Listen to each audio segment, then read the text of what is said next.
আজকে অনন্যা টিভির পক্ষ থেকে সকল শ্রোতা দর্শকদেরকে প্রীতি শুভেচ্ছা জানিয়ে একটা গুরুত্বপূর্ণ বিষয় নিয়ে আজকে আলোচনা করব। সেটি হলো বর্তমান যে সমাজ ব্যবস্থা রয়েছে, বর্তমান যে সমাজ, সেই সমাজে রাষ্ট্রের মোট যে জনসংখ্যা, সেই জনসংখ্যার সিংহভাগ যে জনসংখ্যা রয়েছে তারা কৃষির উপর কৃষির উপর নির্ভর করে তাদের অন্নসংস্থান করে থাকে।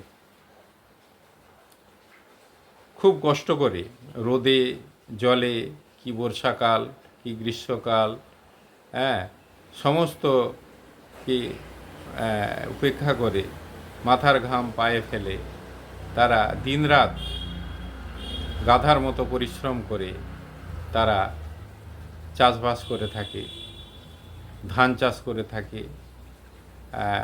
যে ধান থেকে চাল হয়, যে চাল থেকে সমস্ত ভারতবর্ষের মানুষ, ভারত কেন বিভিন্ন বিদেশেও এই চাল রপ্তানি করা হয়। শুধু চাল নয়, গম এবং বিভিন্ন ধরনের সবজি, পাট থেকে শুরু করে, গম থেকে শুরু করে, আলু, পটল, ঝিঙে, বেগুন, সব কিছু যে যত রকমের কৃষিজাত পণ্য সকলই কিন্তু কৃষকরা চাষ করে থাকে। 100 জন যদি মোট জনসংখ্যা হয়, তো সেখানে দেখা যাবে প্রায় 85 জন কৃষির উপর নির্ভর করে থাকে। বাকি কিছু ব্যক্তি ব্যবসা বাণিজ্য করে, কিছু ব্যক্তি, খুব সামান্য ব্যক্তি চাকরি করে থাকে।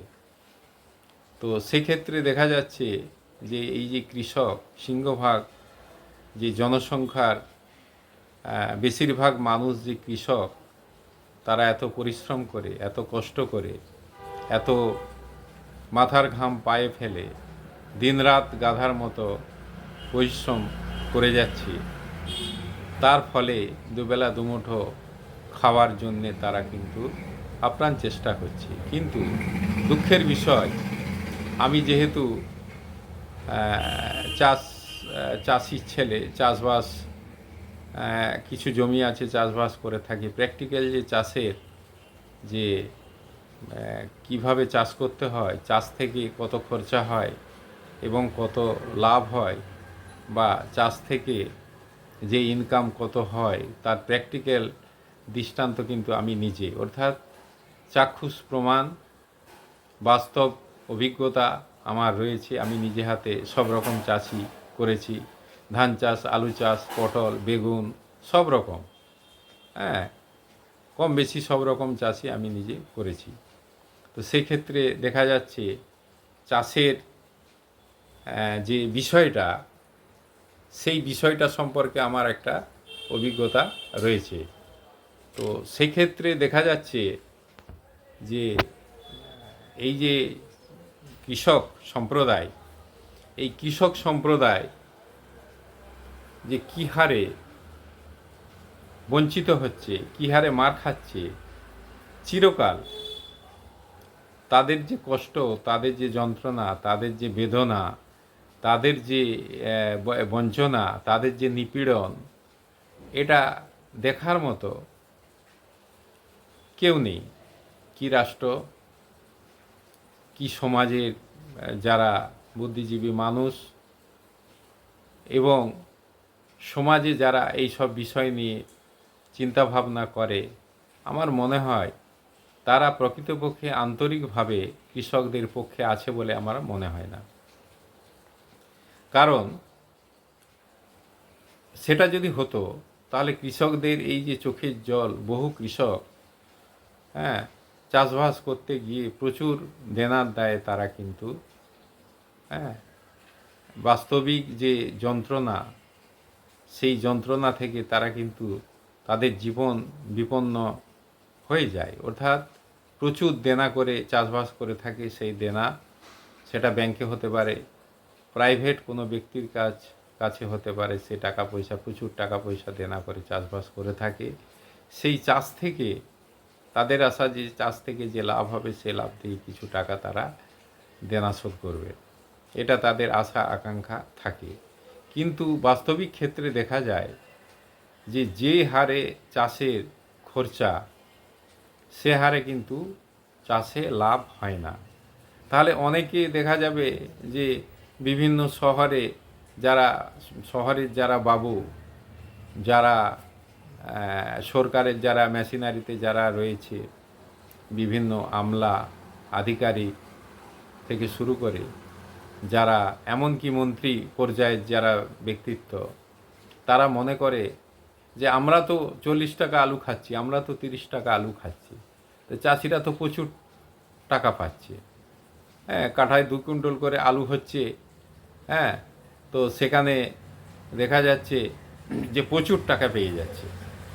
কিন্তু বাস্তবিক ক্ষেত্রে এটা একেবারে শূন্য, কিছুই পাচ্ছে না।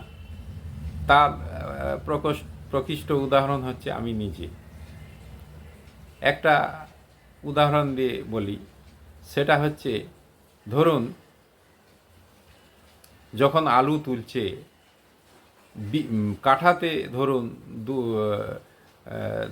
দেখা যাচ্ছে যে 2 কুইন্টাল আলু হচ্ছে, সেই 2 কুইন্টাল আলু, এক কুইন্টাল আলুর দাম 5 টাকা, 6 টাকা, 7 টাকা, 8 টাকা, এরকম জোর 8 টাকা।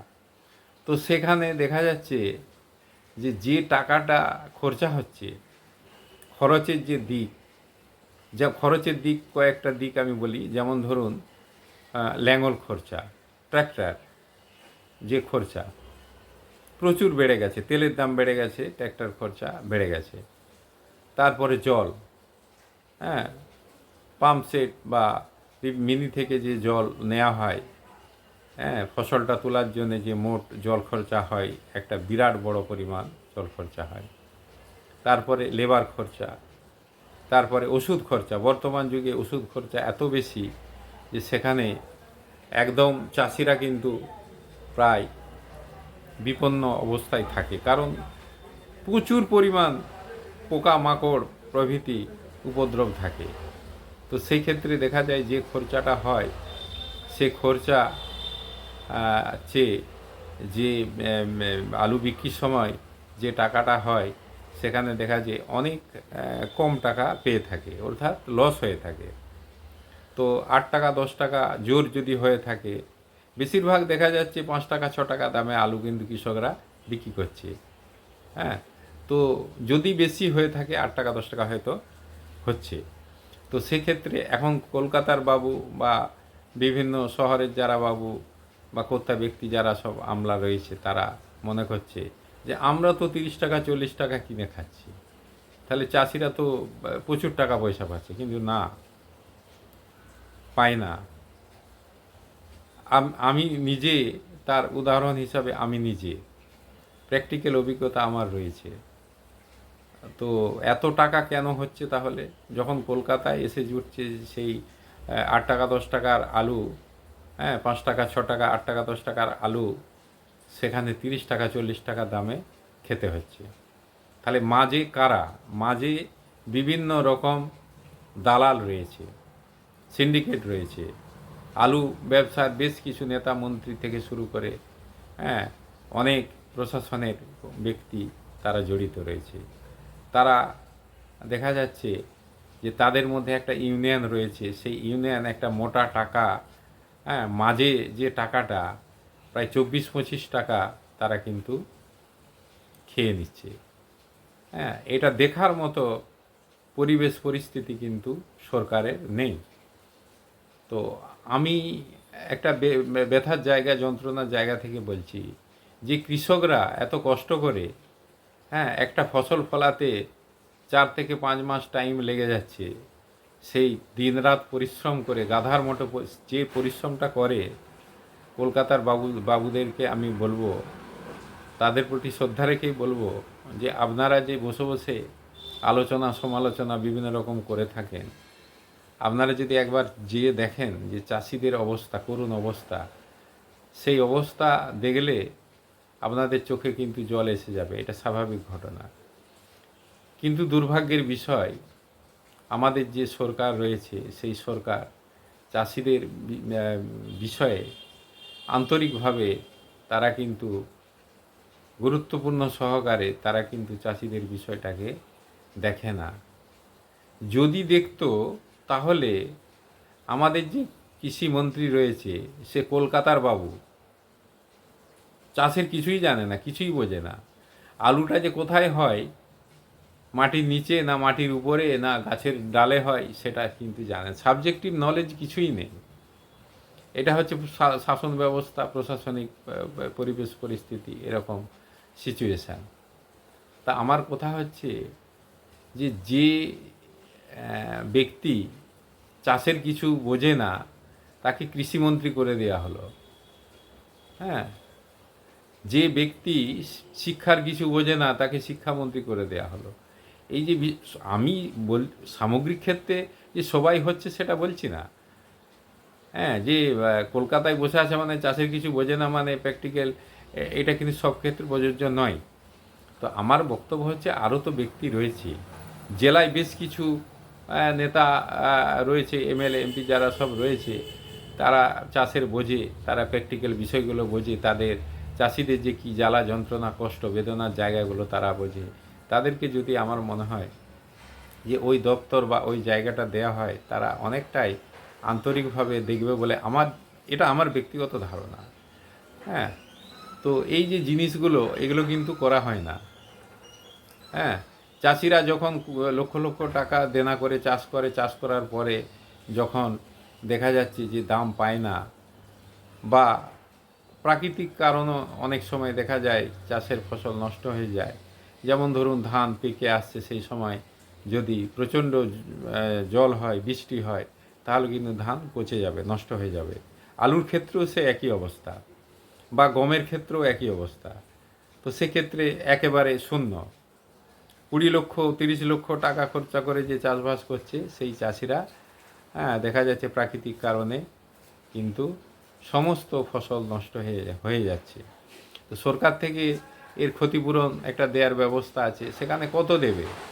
হ্যাঁ, হয়তো 20,000 কি 25,000 কি 30,000 এরকম টাকা হয়তো দিয়ে থাকে, হয়তো নয় দেয়। তো সেটা দেয় মানে 5 বছর বাদে হবে কি 1 বছর বাদে কি 2 বছর বাদে, এর কোনো নিশ্চয়তা কিছু নেই। তো বাকি যে 20 লাখ টাকা 30 লাখ টাকা দেনা করে কৃষকরা যে চাষ করলো তাদের, হ্যাঁ, এই যে ব্যথার জায়গা বেদনার জায়গা, তাদের তো বাঁচার কোনো রাস্তা নেই। যে প্রাইভেট কোম্পানি থেকে বা কোনো ব্যক্তির কাছ থেকে, হ্যাঁ, চড়া সুদে যে টাকা নিয়ে চাষ করেছে, তাহলে তারা তো আলু খোলার পরে বা আলু তোলার পরে বা ধান তোলার পরে তারা এসে কিন্তু উল্টোপাল্টা বলে থাকে। সে তো স্বাভাবিক ঘটনা, যেহেতু টাকা ধার দিয়েছে সে টাকাটা তাকে পেতে হবে। সে তো আর জমি বিক্রি করে, হ্যাঁ, কৃষকদের চোখের জল মোছাতে যাবে না, এটাও বাস্তবিক ঘটনা। তো এই যে যন্ত্রণার জায়গা, ব্যথার জায়গা, হ্যাঁ, এই যে জায়গাগুলো দেখবে কে? দেখবে রাষ্ট্র, দেখবে সরকার, দেখবে যারা জনপ্রতিনিধি যারা আছে নির্বাচিত এলাকায় যারা রয়েছে, তারা কিন্তু বিষয়গুলো দেখবে। পলিটিক্যাল পার্সন যারা সব রয়েছে তাদের উচিত এই বিষয়গুলো দেখা, ভালো মন্দ সব কিছু।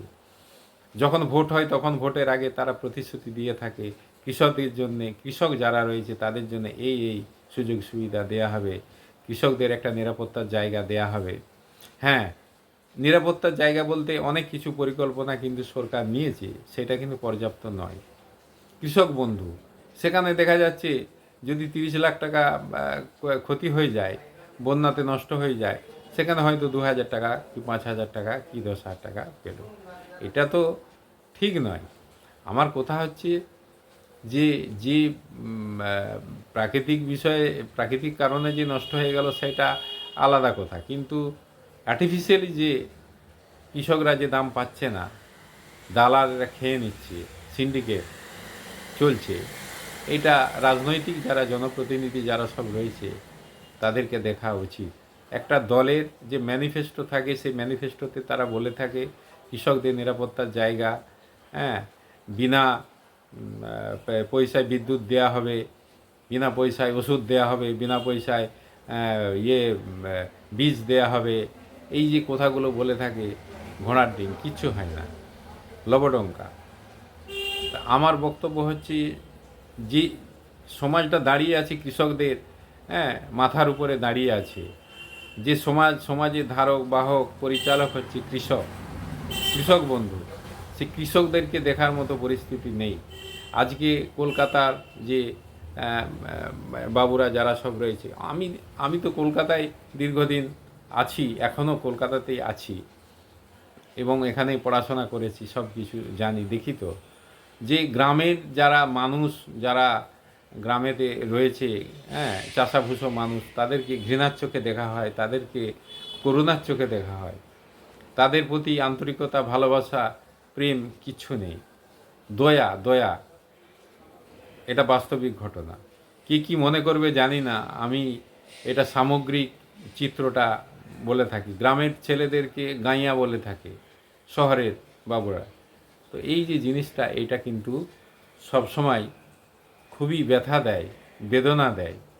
এটা থেকে নিষ্কৃতি পেতে গেলে আমার মনে হয় একটা রাষ্ট্রীয় একটা নীতিমালা তৈরি করতে হবে, রাষ্ট্রীয় আইন তৈরি করতে হবে কৃষকদের নিরাপত্তার জন্য, অর্থনৈতিক নিরাপত্তা। যে জমি এই পরিমাণ জমি চাষ করলে মোটামুটি একটা তারা একটা দাম পাবে, সে দামটা ঠিক করা। মাঝখানে যে 25-30 টাকা এই যে দালাল সিন্ডিকেট নেতা মন্ত্রী খেয়ে নিচ্ছে, এটা কিন্তু বন্ধ করা দরকার। আমার বক্তব্য কোনো সম্প্রদায়ের প্রতি নয়, কোনো রাজনৈতিক দলের প্রতি নয়, কোনো জাতি ধর্ম বর্ণ নির্বিশেষে সকলের ঊর্ধ্বে আমি একটা কথা বলে থাকি, আমি কারো বিপক্ষে নই, আমি কারো সমালোচনা করতে চাই না। আমার বক্তব্য যে যারা সমাজকে ধরে রেখেছে, সেই সমাজের মানুষগুলো যে মার খাচ্ছে, তারা অনেককে দেখা যায় দেনার দায়ে তারা কিন্তু আত্মহত্যা করছে, এটা দেখার কেউ নেই। ওই 1-2টা মিডিয়া তারা একটু খবর করে দিল, দিয়ে সরকার বলে দিল ওটা পারিবারিক ঝগড়াঝাটি, ও মারা গেছে, ও কিছু ব্যাপার নয়, আমরা এই দিচ্ছি, ওই দিচ্ছি, সেই দিচ্ছি, হ্যান দিচ্ছি, ত্যান দিচ্ছি, ঘোড়ার ডিম, কিছুই নেই, লবটঙ্কা। বাস্তবিক ক্ষেত্রে কিছুই হয় না। আজকে কৃষকদের ছেলেমেয়েরা তারা বাইরে চলে যাচ্ছে, বিভিন্ন রাজ্যে, অন্যান্য রাজ্যে চলে যাচ্ছে। চলে গেলেও তারা কি তাদের ন্যায্য যে মজুরি, ন্যায্য যে প্রাপ্য, তারা কি পাচ্ছে? যে পরিশ্রম করছে সেটা কিন্তু পাচ্ছে না। বাবা মা সকলকে ছেড়ে দিয়ে তারা বাইরে চলে যাচ্ছে। এটা কেন হবে? এটা যাতে না হয়, আমি সর্বোপরি একটা কথা বলে থাকি, আমি কারো বিপক্ষে নই, আমি জাতি ধর্ম বর্ণ দলবল নির্বিশেষে যেটা করা উচিত, যেটা করা দরকার, সেটা কিন্তু রাষ্ট্রকে, সরকারকে, জনপ্রতিনিধি যারা রয়েছে তাদেরকে সিদ্ধান্ত নিয়ে একটা গঠনমূলক জায়গায় আসতে হবে, নিরাপত্তার জায়গায় একটা আসতে হবে, এবং কল্যাণকামী সকলের মঙ্গল যাতে হয় সেদিকে কিন্তু তাদের দৃষ্টি রাখতে হবে। আমি আর বিশেষ কিছু বলবো না। নমস্কার।